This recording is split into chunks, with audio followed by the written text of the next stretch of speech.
अस्सलाम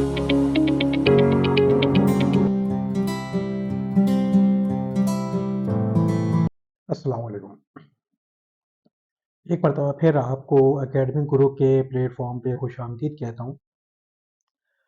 operations and supply chain के अंदर हम मटेरियल रिक्वायरमेंट प्लानिंग एमआरपी को डिस्कस कर रहे थे। पिछले लेक्चर में मैंने बताया था कि हम प्रोडक्शन प्लानिंग को 3 स्टेप्स पे करते हैं। सबसे पहले हम एग्रीगेट प्लान बनाते हैं जो कि कंप्लीट प्रोडक्ट पोर्टफोलियो का कंबाइन करके बनता है, एक प्रोडक्ट फैमिली का कंबाइन करके बनता है। मिसाल के तौर पर अगर आप एक प्रोडक्ट 3 साइज में बना रहे हैं तो तीनों साइज को कंबाइन करके जो कंप्लीट प्रोडक्शन प्लान बनेगा उसको हम एग्रीगेट प्लान कहेंगे, क्योंकि उसमें डिमांड एग्रीगेट होती है। फिर हम क्या करते हैं, जब एग्रीगेट को डिसएग्रीगेट कर देते हैं तो हम एग्रीगेट डिमांड को डिफरेंट एसक्यूज में तोड़ देते हैं। मिसाल के तौर पर अगर प्रोडक्ट के 3 साइज हैं तो तीनों साइज की अलग अलग जो प्लान बनेगा प्रोडक्शन प्लान, उसको हम मास्टर प्रोडक्शन स्केड्यूल कहते हैं। ये भी हम डिस्कस कर चुके हैं। एमपीएस कैसे बनता है, कैसे स्केड्यूल होता है, ये हम डिटेल में डिस्कस कर चुके हैं। अब मुझे एक पर्टिकुलर प्रोडक्ट बनानी है, उसके लिए मुझे मटेरियल चाहिए। देखिए, कोई भी प्रोडक्ट बनाने के लिए ना, जब हम मैन्युफैक्चरिंग की बात करते हैं तो हमें मटेरियल चाहिए होता है। अब मटेरियल भी हम कुछ तो सप्लायर से खरीद रहे होते हैं और कुछ मटेरियल के भी हम खुद मैन्युफैक्चरर होते हैं। अगर लैपटॉप है, अगर एक कंपनी उसको बनाती है तो लैपटॉप के अंदर जो उसकी असेंबलिंग बॉडी है, तो वो भी कंपनी हो सकता है खुद बना रही हो, आउटसोर्सिंग तो नहीं की हुई उसने। उसके अंदर का मदरबोर्ड भी वो खुद बना रही है, तो ये तो मटेरियल है ना। मटेरियल, हाँ, बॉडी बनाने के लिए जो मटेरियल चाहिए वो उन्होंने आउटसोर्स किया होगा, लेकिन बॉडी बना खुद रहे हैं। ठीक है, तो मटेरियल हम पार्शली आउटसोर्स करते हैं, पार्शली हम खुद भी उसके बाजू का मैन्युफैक्चरिंग कर रहे होते हैं। तो मटेरियल का मतलब ये नहीं है कि हमेशा उसकी परचेजिंग होगी, कुछ मटेरियल हम खुद भी बना रहे होते हैं। तो अब हमें क्या चाहिए, हमें ये पता करना होता है कि हमें क्या क्या चीज़ें चाहिए एक पर्टिकुलर प्रोडक्ट को बनाने के लिए। तो उस पर्टिकुलर प्रोडक्ट को बनाने के लिए जो भी मटेरियल की प्लानिंग है वो हम एमआरपी के अंदर करते हैं। कौन से वीक के अंदर कौन से कंपोनेंट की रिक्वायरमेंट होगी, कौन से वीक के अंदर कौन सा कंपोनेंट हमने प्रोडक्शन फ्लोर पे रिलीज करवाना है, कौन सा डिस्ट्रिप करवाना है, ये पूरा एक कॉम्प्रिहेंसिव प्लान को हम मटेरियल रिक्वायरमेंट प्लानिंग हम कहते हैं। तो ये तो हमने डिस्कस कर लिया था पिछले लेक्चर के अंदर। आज हम जो डिस्कस करेंगे वो हम करेंगे कि भाई बिल ऑफ मटेरियल क्या होता है, इंटेंडेड बिल क्या होता है, सिंगल लेवल बिल क्या होता है, प्रोडक्ट ट्री कैसे बनता है, ठीक है जी, ग्रॉस रिक्वायरमेंट कैसे निकलती है, नेट रिक्वायरमेंट कैसे निकलती है, ठीक है ना। तो ये सारी चीज़ें हम डिस्कस करेंगे। फिर हम नेक्स्ट लेक्चर के अंदर हम इसकी स्केड्यूलिंग भी हम सीखेंगे। तो चलिए, आइए जो है ना हम लेक्चर का आगाज़ करते हैं। तो बिल ऑफ मटेरियल को ज़रा समझने की कोशिश करते हैं कि बिल ऑफ मटेरियल क्या होता है। चलिए, तो हमें एक चीज़ हमें पता है कि जब हम बात करते हैं कि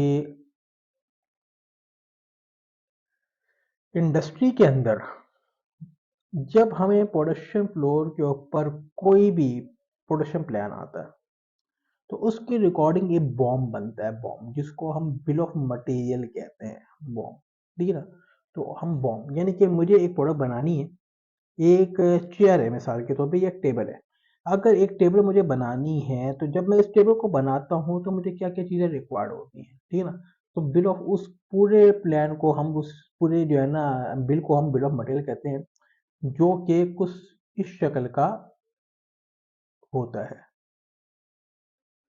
ठीक है जी, जो कि कुछ इस शक्ल का होता है।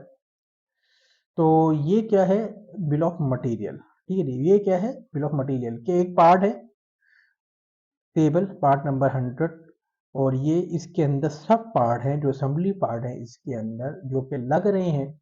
यानी कि टेबल बन रही है तो वुडन लेग भी लगेंगे, वुडन एंड्स भी लगेंगे, वुडन स्लाइड भी लगेंगे, टेबल टॉप भी लगेगा, हार्डवेयर किट भी लगेगा। एक पर्टिकुलर टेबल के अंदर जो वुडन लेग्स लग रही हैं वो 4 हैं, वुडन एंड्स 2 लगेंगे, एक नीचे एक ऊपर, स्लाइड्स भी 2 लगेंगी, टेबल टॉप 1 लगेगा, हार्डवेयर किट 1 लगेगी।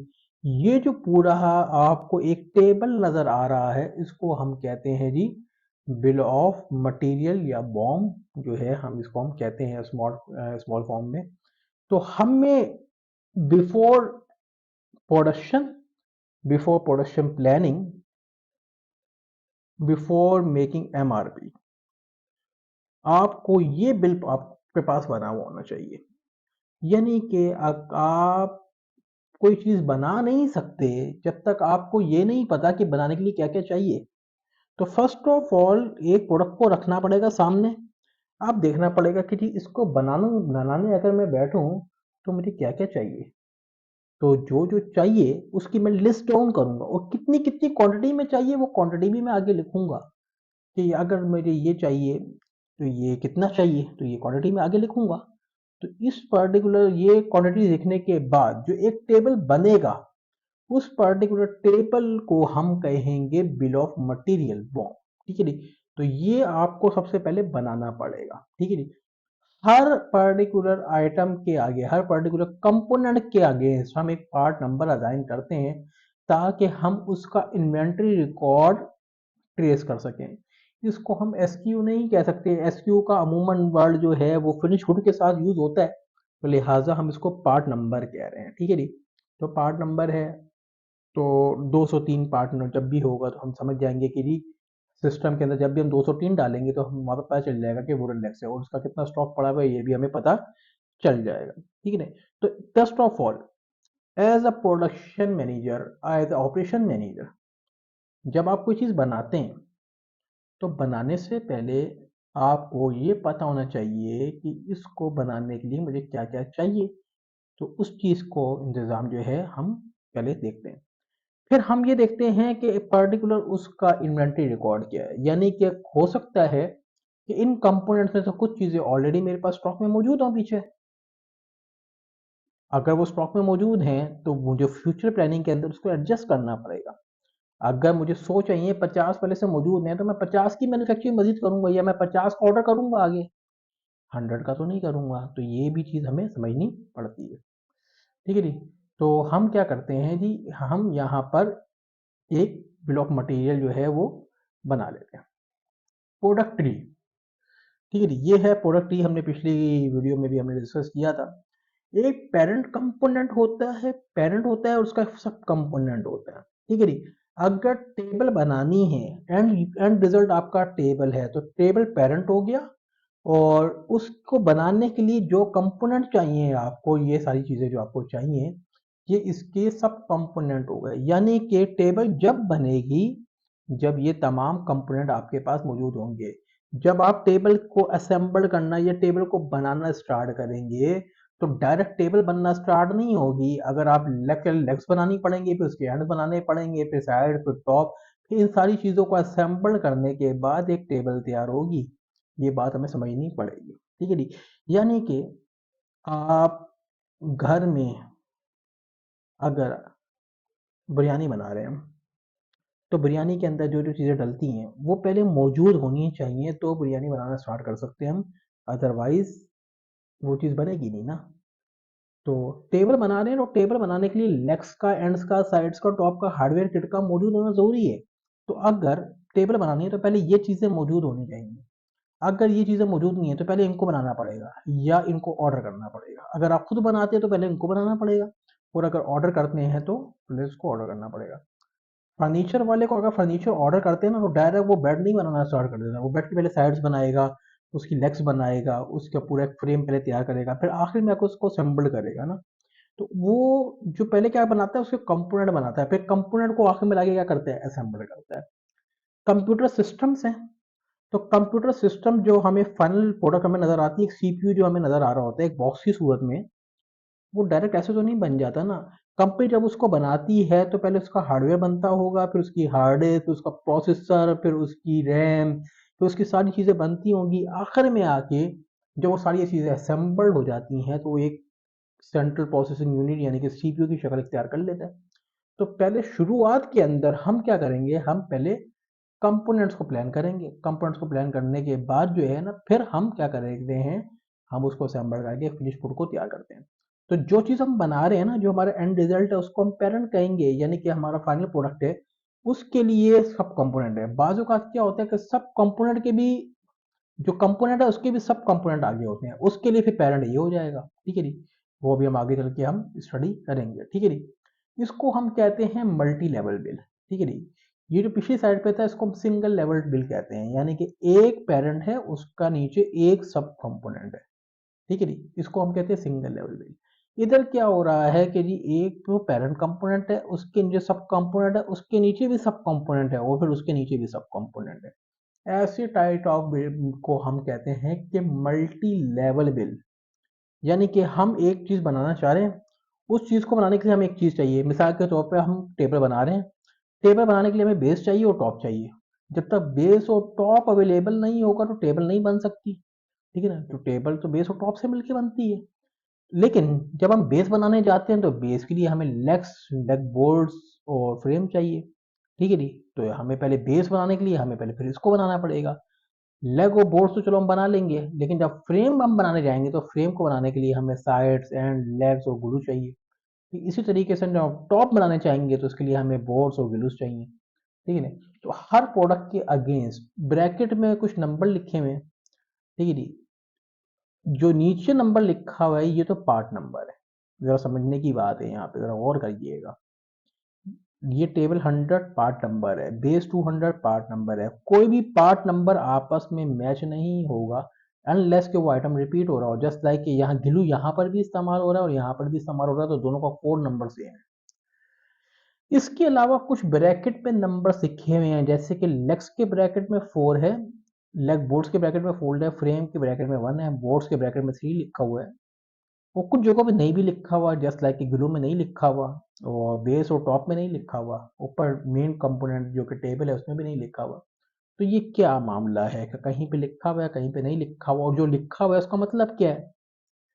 बात सारी ये है कि जो नीचे नंबर है, जो 203, 203, 220 और 300 लिखा हुआ है, ये तो पार्ट का आइडेंटिफिकेशन नंबर है।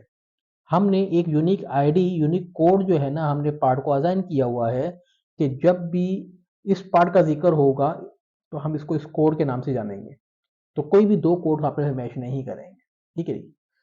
तो अगर अब क्या है, आगे ब्रैकेट में रिक्वायरमेंट है टॉप पेरेंट के लिहाज से उसके सब कंपोनेंट की रिक्वायरमेंट, यानी कि अगर हम बेस बनाने जाएंगे तो हमें लेग्स की रिक्वायरमेंट कितनी होगी, 4 की। लेग बोर्ड्स की रिक्वायरमेंट कितनी होगी, 4 की। फ्रेम की रिक्वायरमेंट कितनी होगी, 1 की, ठीक है ना। और जहां पे नहीं लिखा हुआ, टॉप और बेस पे नहीं लिखा हुआ, तो वहां पे हम कंसिडरेशन में लाते हैं कि एक ही रिक्वायर्ड है, यानी कि ना लिखने का मतलब क्या है कि 1, ठीक है ना। तो यहाँ पे 1 लिखा हुआ, यहाँ पे नहीं लिखा हुआ, जहाँ पे नहीं लिखा हुआ वहां पे मतलब क्या होगा कि 1 ही है। यहाँ पे हम 1 कंसिडरेशन में ले आएंगे कि 1 लिखा हुआ नहीं है, लेकिन ब्रैकेट में हम कंसिडरेशन में ले आएंगे कि 1 है, यानी कि एक टेबल में एक बेस और एक टॉप लग रहा है, ठीक है जी। जब हम टॉप बनाने चाह रहे हैं तो टॉप में बोर्ड्स जो है ना वो 3 लग रहे हैं, ग्लू 1 लग रहा है, ग्लू का 1 यूनिट लग रहा है, ठीक है जी। फ्रेम हम बनाने जा रहे हैं तो फ्रेम में 2 किस्म की स्लाइड्स लग रही हैं, 2 एंड्स लग रहे हैं, 4 लेग सपोर्ट्स लग रही हैं, ग्लू लग रहा है, ठीक है जी। तो हमें समझना ये पड़ेगा कि जो पर्टिकुलर कंपोनेंट के नीचे जो नंबर है वो तो उसका आइडेंटिफिकेशन कोड है, जो कि हमने उसको यूनिक नंबर असाइन किया हुआ है। ब्रैकेट के अंदर जो लिखा हुआ है ये उसकी रिक्वायरमेंट है अकॉर्डिंग टू उट्स पेरेंट कंपोनेंट, यानी कि हम ये कंपोनेंट, हम तो ये प्रोडक्ट बना रहे हैं कोई और प्रोडक्ट बनाने के लिए, तो कोई और प्रोडक्ट को बनाने के लिए ये प्रोडक्ट मुझे कितनी चाहिए ये उसके ब्रैकेट में लिखा हुआ है। असल में देखें, हमें जो प्रोडक्ट अल्टीमेट चाहिए वो टेबल चाहिए। हम अगर सबसे नीचे स्लाइड्स पे आ जाए तो स्लाइड्स हम बना क्यों रहे हैं? हम स्लाइड्स तो बेचते नहीं है, हम बेचते क्या है, हम टेबल बेचते हैं। तो हम स्लाइड्स भी क्यों बना रहे हैं? ताकि हम टेबल बना पाए, ठीक है जी। तो ये जो स्लाइड्स हैं ये हम बेसिकली क्यों बना रहे हैं? ताकि हम टेबल का फ्रेम बना पाए। तो टेबल का एक फ्रेम बनाने के लिए मुझे 2 स्लाइड्स चाहिए, 2 एंड्स चाहिए, 4 लेग सपोर्ट चाहिए और एक ग्लू चाहिए। तो ये जो रिक्वायरमेंट है ये इस टेबल के अंदर हमें लिखी हुई नजर आ रही है, ठीक है जी। तो अब बात ये समझनी पड़ेगी कि जो पिछली स्लाइड थी ये भी तो हमें यही चीज बता रही थी। तो यहाँ पर जो है हमें ये चीज नहीं समझ में आ रही कि कौन सा कंपोनेंट किस कंपोनेंट के लिए चाहिए। अगर वुडन लेग्स चाहिए तो वुडन लेग्स डायरेक्ट टेबल में लगती हैं या ये भी किसी का सब कंपोनेंट है, ये बात मुझे यहाँ पर समझ में नहीं आ रही। हाँ, मुझे यहाँ पे ये तो समझ में आ रहा है कि कौन सी चीज कितनी चाहिए, लेकिन मुझे यहाँ पे डिटेल्ड जो है ना वो चीज समझ में नहीं आ रही ये जो चीज़ है ये मुझे जो डिटेल्ड रिक्वायरमेंट है मुझे वो बता रहा है कि भाई डिटेल्ड कितनी रिक्वायरमेंट है, एक पर्टिकुलर पेरेंट कंपोनेंट के लिए सब कंपोनेंट की रिक्वायरमेंट कितनी है, ये यहाँ पे मुझे चीज़ डिटेल के अंदर जो है ना वो पता चल रही है। अच्छा जी, सिंगल लेवल बिल और मल्टी लेवल बिल, इस इस टाइप के जितने भी ट्री होते हैं इसको हम सिंगल लेवल बिल कहते हैं, जिसके अंदर एक टॉप कंपोनेंट होता है, उसका सब कंपोनेंट होता है। अगर सब कंपोनेंट के भी सब कंपोनेंट है तो उसको हम मल्टी लेवल बिल कहते हैं। जस्ट लाइक ये है हमारे पास ये टेबल है, ठीक है जी। ये जो था हमारे पास मल्टी लेवल बिल था ना, ये जिसके अंदर लेवल डिफरेंट है, इसको हम लो लेवल कोडिंग भी हम करते हैं कि हम टॉप के ऊपर कोड 0 होता है, यहाँ पे सेकंड लेवल आता है तो उसके ऊपर कोड 1 होता है, ये कोड 3 और ये कोड 4, जिसको हम लो लेवल कोडिंग कहते हैं। ठीक है जी। अब मैं बात करूं कि भाई मेरे पास अगर लेग्स है जो 4 बार, ये कौन से लेवल के ऊपर है, तो इसका लेवल होगा 2, क्योंकि 0 इसका हो गया, 1 इसका हो गया और 3 इसका हो गया, तो इसको हम कहते हैं लो लेवल कोडिंग। ठीक है जी। Low level coding and netting, netting क्या होता है ये भी आगे चल के बताऊंगा मैं। ठीक है। तो ये तो है मल्टी लेवल बिल, ये है single level bill. Single level bill का कॉन्सेप्ट क्या है कि आपके पास सब कंपोनेंट का सब मजीद सब कंपोनेंट नहीं होता, एक पेरेंट होता है उसका सब होता है डस्ट। ठीक है नहीं। तो हमने इसी को सिंगल लेवल बिल के अंदर तोड़ दिया, यानी कि हमने टेबल को अलग कर दिया, बेस को अलग कर दिया, टॉप को अलग कर दिया, ठीक है जी, फ्रेम को अलग कर दिया। तो इस तरीके से ही हमारे पास ये सिंगल लेवल ट्री बहुत सारे हमारे पास बन गए, इसको हम कहते हैं सिंगल लेवल बिल। ठीक है जी। उम्मीद है आपको बात समझ में आ रही होगी। मल्टीपल बिल, मल्टीपल बिल मसला ये है, टेबल तो एक मेरा एसक्यू है, टेबल के भी दो डिफरेंट वेरिएंट्स हैं, तो टेबल 100, टेबल 150, ये दो डिफरेंट एसक्यूज हैं। हो सकता है दोनों में साइज का डिफरेंट हो, कलर का डिफरेंट हो, डिजाइन का डिफरेंस हो, कोई ना कोई डिफरेंस तो हो सकता है। ठीक है जी। तो जो अलग अलग इसमें रिक्वायरमेंट्स हैं तो वो है, दो अलग अलग प्रोडक्ट हो सकती है ना। अब इसकी ये जो है इसका एक बिल ऑफ मटेरियल अलग है, इसका बिल ऑफ मटेरियल अलग है। ठीक है ना। भाई एक चीज साइज में डिफरेंट है, तो छोटे साइज की रिक्वायरमेंट कुछ और होगी, बड़े साइज की रिक्वायरमेंट कुछ और होगी। अगर डिफरेंस जो है ना कलर के लिहाज से है तो एक कलर की रिक्वायरमेंट कुछ और होगी, दूसरे कलर की रिक्वायरमेंट कुछ और होगी, तो कहीं ना कहीं मटेरियल के अंदर चेंजिंग तो आएगी ना। तो अब ये जो है टेबल वो 100 है, इसका बिल ऑफ मटेरियल है और ये इसका बिल ऑफ मटेरियल है। ठीक है जी। अब यहाँ पे देखें कई कंपोनेंट्स के अंदर कोई जिक्र कोई चेंज तो नहीं आ रहा, जितने जो जो कंपोनेंट्स यहाँ हैं वही वही कंपोनेंट यहाँ पर है। मे बी पॉसिबल इसकी थोड़ा सा डिजाइन चेंज हो, बिल ऑफ मटेरियल दोनों का सेम है, लेकिन हो सकता है इसका डिजाइन चेंज हो सकता है इसका कलर चेंज हो सकता है इसका थोड़ा सा इंफ्रास्ट्रक्चर चेंज हो, तो ये थोड़ी सी चेंजिंग इसमें हो सकती। ठीक है ना। यानी कि दो डिफरेंट प्रोडक्ट हैं, टेबल 100 और टेबल 150, ये दोनों सेम नहीं हो सकती, इन दोनों में क्या होगा डिफरेंस होगा। तो अगर दो आपके पास एमपीएस ड्राइव हुए हैं दो, अब टेबल 100 कितनी चाहिए और टेबल 150 कितनी चाहिए, ये डिटेल मेरे पास एमपीएस से आई होगी, याद करें MPS master process schedule variant wise detail देता है। टेबल 100 कितनी चाहिए, टेबल 150 कितनी चाहिए, ये डिटेल मेरे पास एमपीएस से आई होगी। अब टेबल 100 के लिए क्या क्या चाहिए, टेबल 150 के लिए क्या क्या चाहिए, ये हम एमआरपी में प्लान कर रहे हैं। ठीक है जी। बात समझ में आपको आ रही होगी, आगे चलते हैं। ये एक एग्जाम्पल प्रॉब्लम है। ठीक है जी। रोटेशन लिखी हुई है, use the following product tree, construct a appropriate single level tree and how many keys required to make 100x and 100y। हम यहाँ पे सिंगल लेवल ट्री बनाना है फॉर एक्स, यानी कि ये मल्टी लेवल बिल है ना, यानी कि ये 0 कोड हो गया, ये 1 ये 2 और ये 3, यानी कि एक्स को बनाने के लिए बी सी और डी चाहिए और बी को बनाने के लिए एफ और जी चाहिए, फिर एफ को बनाने जी को बनाने के लिए जी और के चाहिए।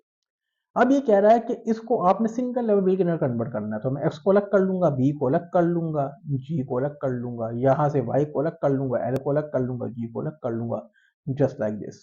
एक्स को अलग किया, ठीक है जी। एक्स को अलग किया, एक्स के अंडर में क्या क्या आएगा, बी सी ओ डी। ठीक है, एक्स को अलग किया, बी सी ओ डी, ठीक है ना। फिर बी के नीचे भी कंपोनेंट आ रहे थे तो बी को मैंने अलग कर लिया, एफ और जी, बी को अलग कर लिया मैंने, एफ और जी। ठीक है नहीं। फिर जी के नीचे भी कंपोनेंट आ रहे थे जी और एच, फिर मैंने जी को अलग कर लिया, जी के नीचे जी और जी। फिर यहाँ पे डी के नीचे भी कंपोनेंट आ रहे थे तो मैंने यहाँ पे डी को अलग कर लिया। सेम लाइक हेयर, वाई को अलग किया, वाई के नीचे के कंपोनेंट डाले मैंने यहाँ पर तीनों, और फिर यहाँ पे एल को अलग किया, पी और जी, एल को अलग कर लिया, पी और जी, और यहाँ पे फिर जी, जी ऑलरेडी हम यहाँ पे हम लिख चुके हैं, ठीक है ना, तो दोबारा हम नहीं लिखेंगे, ठीक है जी। तो this is called single level tree. अब दूसरी रिक्वायरमेंट क्या है कि आपने कैलकुलेशन करनी है कि आपको कितने केस चाहिए होंगे कि एक कंपोनेंट है जो कि यहाँ इस्तेमाल हो रहा है और यहाँ पर भी इस्तेमाल हो रहा है। हमें 100x बनाने हैं, 50y बनाने हैं। अब के एक सिंगल कंपोनेंट है जो कि दोनों प्रोडक्ट में इस्तेमाल हो रहा है। हमें ये वाली प्रोडक्ट जो है 100 बनानी है और ये वाली 50 बनानी है। कैलकुलेट करें जी कितने केस चाहिए होंगे, ठीक है जी। अब ये तो है बुकिश तरीका, ठीक है जी, कैलकुलेशन ऑफ केस मेथड 1, ठीक है जी। ईच एक्स रिक्वायर 2 बीज, हमें एक्स बनाने के कितने बी चाहिए, 2 बीज चाहिए, और हर बी को बनाने के लिए 2 जी चाहिए, हर बी को बनाने के लिए 2 जी चाहिए, तो यानी कि एक बी को बनाने के लिए 4 जी चाहिए होंगे, ठीक है ना, एक बी को बनाने के लिए 4 जी चाहिए होंगे। 100 जी एक्स को बनाने के लिए 400 जी चाहिए होंगे। अगर ईच बी को 2 जी चाहिए तो 100 एक्स बनाने के लिए कितने जी चाहिए होंगे, 400। अब y की रिक्वायरमेंट करते हैं, ठीक है जी। y एक एक जो है y बनाने के लिए एक l चाहिए, एक l को बनाने के लिए एक g चाहिए, एक g को बनाने के लिए 2 k चाहिए, ठीक है जी। तो इसका मतलब है हमें 50 वाइज हैं तो हमें यहाँ पर 50 जीस चाहिए होंगे। तो टोटल 400 यहाँ से आ गए, 50 यहाँ से आ गए, तो 450 जीस चाहिए, ठीक है नहीं। हमें ये पता चल गया कि टोटल जी कितने चाहिए, 450। अब एक जी को बनाने के लिए 2 के चाहिए होते हैं, तो 450 को मल्टीप्लाई कर दिया 2 से तो हमारे पास 900 आ गया। थोड़ा सा कॉम्प्लिकेटेड हो गया मामला ये, मेरा तो असूल ये है कि जी थोड़ा सा आसान करते हैं इसको। चलो जी आगे चलते हैं। Method 2 by mister Khushnoor Khalid, simply reverse multiply कर दें आप ऊपर। क्या करें जी, इधर आ जाते हैं वापसी, इसको ऊपर मल्टीप्लाई करते रहते हैं। के किसका सब कंपोनेंट है, जी का, कितने चाहिए, 2 multiply by 2 4, 4 multiply by 2 8, 8 multiply by 1,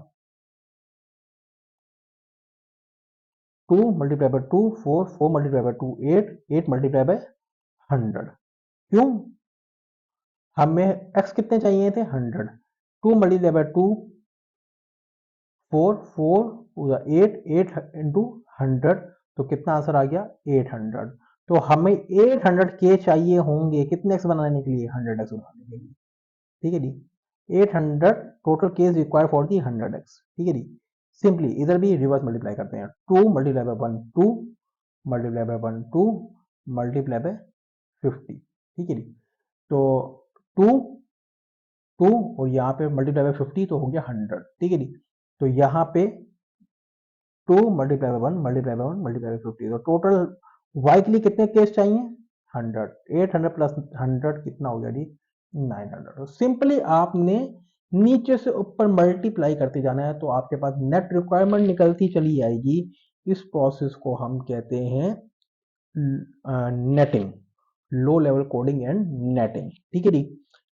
coding होगी लेवल के लिहाज से, नेटिंग होगी रिक्वायरमेंट के लिहाज से कि टोटल एक कंपोनेंट की आपको रिक्वायरमेंट कितनी है, ठीक है जी। उम्मीद है आपको बात समझ में आ रही होगी, ठीक है जी। इसके बाद जो है इसको हम कहते हैं इंटेंडेड बिल, ये कहलाता है इंटेंडेड बिल। अब देखिए सेम ये बिल ऑफ मटेरियल की तरह ही है, लेकिन इसको हम इंटेंडेड बिल इसलिए कह रहे हैं, बेस जिसका आइटम नंबर है, ये ऊपर manufacturing bill of material table P N 100 जो है टेबल का ये बिल ऑफ मटेरियल है, जिसके अंदर ये बेस लग रही है, फिर बेस के थोड़ा सा आगे करके लिखा हुआ है लेग बोर्ड, यानी कि ये लेग बोर्ड्स ऑफ फ्रेम, ये बेस के अंडर में आ रहा है। तो हमें इसको देख के ये पता चल रहा है कि कौन सी प्रोडक्ट किसके लिए चाहिए, कौन सा कंपोनेंट किसके लिए चाहिए, हमें ये चीज से क्लियरिटी मिल रही है।